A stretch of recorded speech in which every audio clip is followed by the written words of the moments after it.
Good morning students. स्वागत करता हूं आपका अपने यूट्यूब चैनल द जीनस .0001 पर। एक बार फिर से मैं उपस्थित हूं आपके सामने अपने इस नए टॉपिक के साथ। तो आशा करता हूं कि आपको ये टॉपिक बहुत पसंद आएगा और आपकी नॉलेज को इम्प्रूव करेगा। इसी के साथ मैं शुरू करता हूं अपने इस नए टॉपिक को, जिसमें हम बात करेंगे कुछ भारतीय प्रमुख जीव वैज्ञानिकों की और जीव विज्ञान में उनके योगदान की। तो इसी क्रम में आइए हम शुरू करते हैं अपने प्रमुख वैज्ञानिकों के नाम। तो जिसमें सबसे पहला नाम मैंने रखा हुआ है प्रोफेसर R.S. कश्यप का।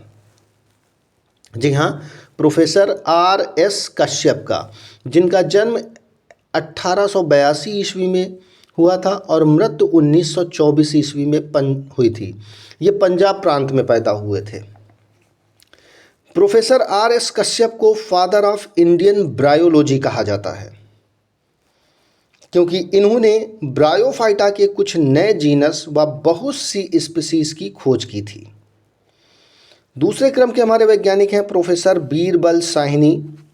जी हाँ, प्रोफेसर बीरबल साहनी, जिनका जन्म 1891 में हुआ था और मृत्यु 1949 में हुई थी। ये भी पंजाब प्रांत में ही पैदा हुए थे।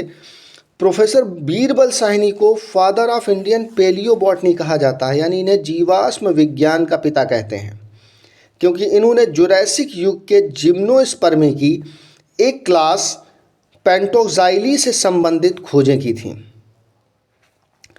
इन्हीं के विशेष प्रयत्नों से ही लखनऊ में 1946 में Birbal Sahni institute of palaeobotany की स्थापना की गई थी। हमारे तीसरे क्रम के वैज्ञानिक हैं डॉक्टर K.C. मेहता, जिनका जन्म 1892 में हुआ था और मृत्यु 1950 में हुई थी। ये भी पंजाब प्रांत के ही वैज्ञानिक हैं। ये प्लांट पैथोलॉजी के विशेषज्ञ थे। जी हाँ, प्लांट पैथोलॉजी यानी पौधों में रोग विज्ञान के जनक थे, विशेषज्ञ थे। इन्होंने गेहूं के काले कीट रोग संबंधी खोजों के आधार पर यह निष्कर्ष निकाला था कि कीट के संक्रमण का जो केंद्र है वो उत्तर भारत में हिमालय पर्वत व दक्षिण में नीलगिरी एवं पुलने पहाड़ियों से बारबेरी के पौधे से आने वाले यूरिडोस्पोर हैं। जी हाँ, बारबेरी के पौधे में बनने वाले जो यूरिडोस्पोर हैं वो इस रोग का मुख्य कारण है। गेहूँों में कीट जो रोग होता है उसके मुख्य कारक हैं वो बारबेरी पौधे से आने वाले यूरिडोस्पोर हैं।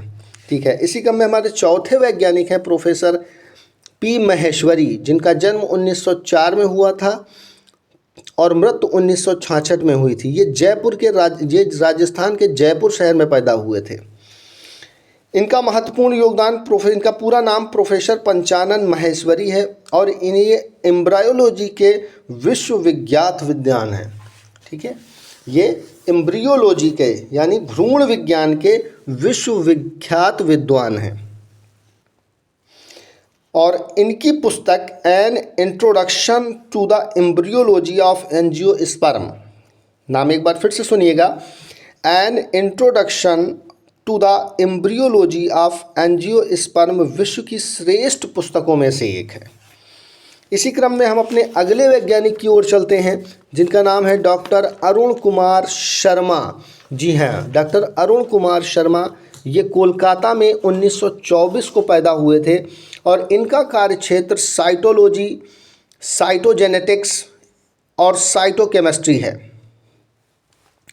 ये गुणसूत्र के शारीरिक एवं रासायनिक अध्ययन के नए तरीके के लिए विशेष रूप से प्रसिद्ध हैं। इन्होंने रिपीटेटिव डीएनए की ओसीन पट्टी के अध्ययन की नई पद्धति की खोज की थी। एक बार फिर से ध्यान दीजिएगा, इन्होंने रिपीटेटिव डीएनए की ओसीन पट्टी के अध्ययन के नई पद्धति की खोज की थी। अगले वैज्ञानिक हमारे हैं नंबर 6 के डॉक्टर M.S. स्वामीनाथन, जिनका जन्म 1925 को तमिलनाडु में हुआ था। जैसा कि हम सभी जानते हैं कि इनको हरित क्रांति का जनक कहते हैं। इनको हरित क्रांति का जनक कहते हैं। इन्होंने विभिन्न पौधों पर परमाणु ऊर्जा के प्रभाव का अध्ययन किया था।